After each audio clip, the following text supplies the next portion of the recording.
Dans ce récit poignant, nous allons plonger dans une histoire d'amour aussi lumineuse que déroutante.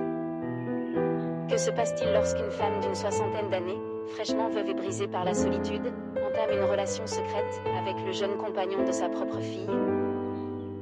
C'est ce que nous révèle Mother, un film intense, authentique, profondément humain, qui explore les frontières fragiles entre désir, manque affectif et quête de soi. Avant de commencer, pensez à vous abonner et à activer la cloche pour ne manquer aucune de nos prochaines histoires fortes et bouleversantes. Tout débute lorsque la vie de May s'effondre soudainement. Venue passer quelques jours à Londres auprès de ses enfants adultes, elle perd brutalement son mari, victime d'une crise cardiaque. Incapable de rester seule dans la maison qu'il partageait depuis 40 ans, elle décide de s'installer temporairement chez ses enfants, espérant combler un peu le vide qui la ronge. Sa fille Paula, inquiète de voir sa mère s'enfoncer dans un silence lourd, tente même de la mettre en contact avec un de ses élèves d'écriture, convaincue qu'un homme mûr pourrait aider May à retrouver un souffle de vie. Mais May refuse, son cœur n'est pas prêt, sa douleur encore trop vive. Durant son séjour, elle rencontre Darren, le nouveau compagnon de Paula. Un homme au charme brut, un ouvrier sensible, magnétique, mais visiblement fragile. À son contact, quelque chose se réveille chez May. Un mélange de manque, de solitude et de désir d'exister à nouveau. Leur complicité commence innocemment. Quelques conversations, des gestes simples, des regards qui durent trop longtemps. Mais l'étincelle grandit. Lors d'une sortie dans un vieux cimetière, ils découvrent une passion commune pour les histoires que racontent les pierres usées. Puis, au bord d'un lac, emportée par une impulsion qu'elle ne maîtrise pas, May embrasse Darren. Honteuse de ce geste, elle s'enfuit, bouleversée par ses propres émotions. Cette nuit-là, elle se contemple dans le miroir comme si elle se voyait réellement pour la première fois depuis des années. Elle se demande qui elle est devenue, et ce que Darren représente vraiment pour elle. À mesure que son séjour se prolonge, la passion du dessin renaît en elle. Darren devient rapidement son modèle, son inspiration, son échappatoire. Un jour, lors d'un déjeuner intime, elle lui offre un livre d'art. Il tente de l'embrasser. Elle hésite, tiraillée entre la culpabilité et un besoin profond d'être vue, désirée, vivante.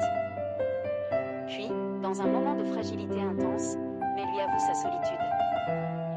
Une solitude ancienne, présente même avant la mort de son mari.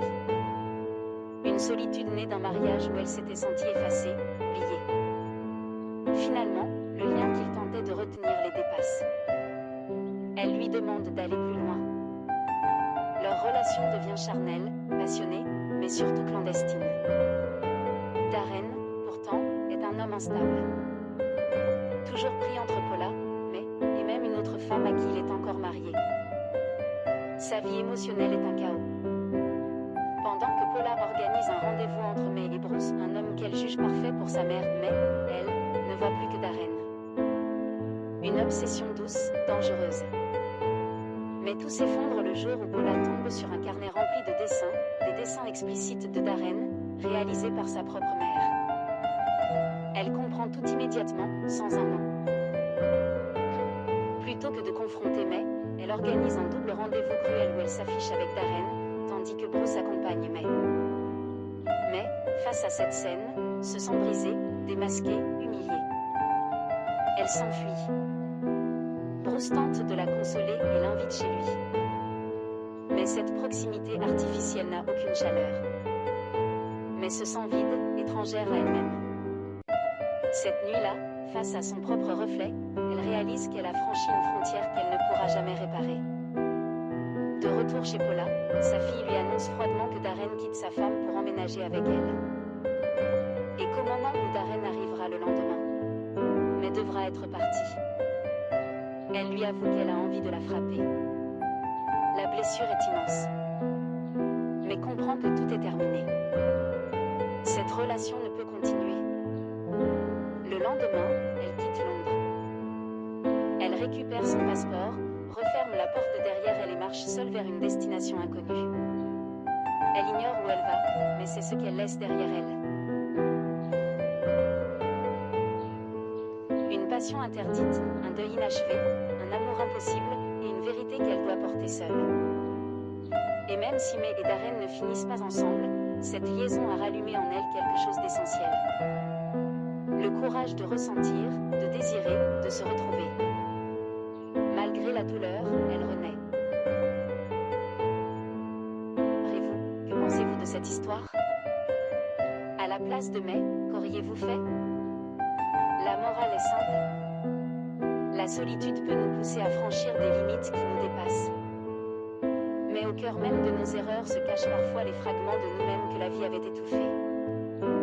L'important, c'est d'apprendre, de se relever et de continuer à avancer. Si cette histoire vous a touché, n'oubliez pas de laisser un j'aime, de vous abonner et d'activer la cloche de notification. Merci d'avoir regardé. Et à très vite pour une nouvelle histoire pleine d'émotions.